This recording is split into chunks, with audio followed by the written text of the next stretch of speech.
welcome back everybody to the 5th part, Sector 2 of the horror game series. If you remember last episode, we created papers that when we step on them, they would disappear and a sound would play, acting like we picked them up. Well, in today's video, we're going to be carrying on that. Today what we're going to be doing is, if we walk on these parts, a nice little GUI will pop up on our screen and tell us that we've collected like 1 out of 3, 2 out of 3, 3 out of 3, just like that. And yeah, it takes no less than 10 minutes, very, very easy, 1 script only. So yeah, you should enjoy it, and without further ado, let's go.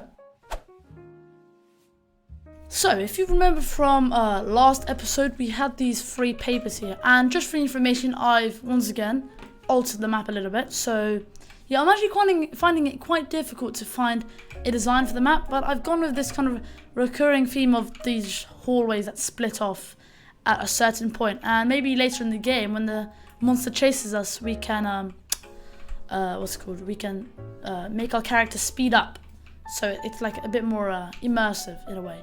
Anyways, as you can see, we have our pieces of paper here. Now we want to add the GUI to them. So to begin, oh, by the way, I have the I made it before I did this video. I made this script, so I just have it here just in case. But yeah, that's how long the script is. Not too long. Start a GUI. We're gonna press the plus, make a screen GUI, and then we're just gonna call this page collection.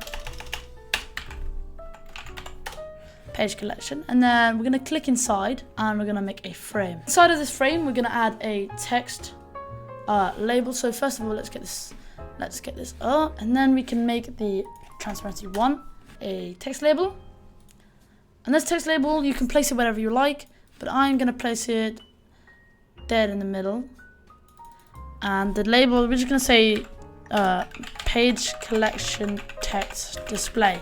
This is just a placeholder, it's not actually what it's gonna say. But now you can customize what it looks like. So make the background invisible by setting the transparency to 1. Make sure the text color is white so we can actually see it.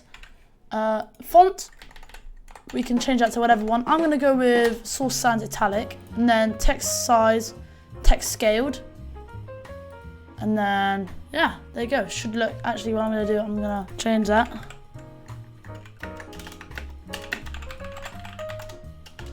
Page collected. I'm actually gonna turn off text scaled, just size that up a bit. There we go. Now inside of this page collection GUI, we want to add what do we want to add? We want to add, first of all, inside the frame, a UI aspect ratio constraint. And then we can drag that along. And then we can add inside of the GUI, we can add a local script. This is where we can begin to write our code. Okay, so actually on second thought, guys, just get rid of that UI aspect ratio constraint thingy. Don't actually need that. Put that in the middle, and then let's go. Alright, so to start off the script, we're gonna start with local frame is equal to script.parent.frame, just like that, and then frame.visible is equal to false. Carrying on, we're gonna do function value changed, and then no parameters, and then we're gonna go inside, we're gonna do local new value is equal to game.workspace.papers collected. If you remember our int value from last time, I'm not sure, just before we carry on, I'm not sure, have a look at your last script that we did last time and see if it is, have a look at it and see if it's let's just find the piece of paper. Yeah, see if it's still paper. I think I might have changed it in between the recording of these videos, but if it's number of papers collected, then all you can do is instead just change it to papers collected, but then change up here, change this to papers collected. Just change the name. It's that simple. Alright, carrying on. So yeah, game.workspace.papers collected. Remember that's an int value. .value. And then we're gonna do print new value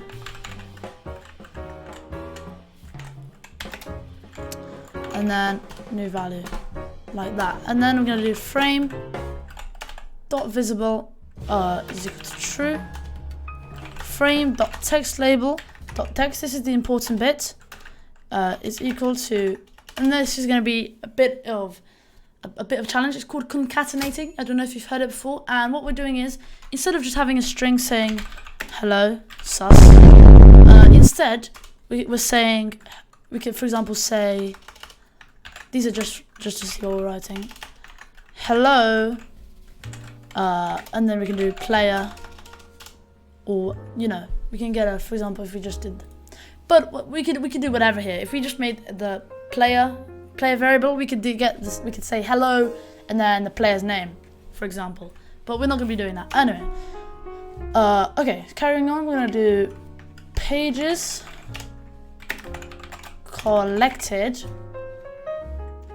and then we're gonna do a bracket, and then we're gonna do dot. This is the concatenating bit. To concatenate, I've said that so many times. Oh my god, I'm getting confused. We have to do a dot, a double dot, not an ellipsis, and then we do new value, dot, and then another quotation marks, then the slash, then the free, and then the bracket, and then another bracket out here. So if this is what it's gonna look like when we actually do it. It's gonna look like this. When we click on a page, it'll look like this. Page collected 1 out of 3, and then if we collect our second page, it's gonna be 2 out of 3, and then 3 out of 3.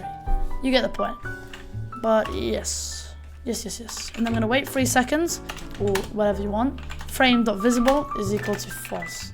And then pretty much we're just making it invisible. Now, here, we're gonna do game.workspace papers collected, get property change signal, value, connect, and then inside these brackets, we're gonna do value change, and that should be it. Okay, so in our game, if you're wondering what this flashlight is, I was just playing around earlier, thinking of some stuff we can do. Just ignore the flashlight. We're going to be hopefully doing that in a later episode. But while we're focused on it, if you press F, oh, that's just so smooth. Sorry, I just love that so much. And yeah, anyway, moving on. Let's walk into the paper and see what happens. There we go. Pages collected 2 out of 3. Page collected 3 out of 3. I'm sorry. I'm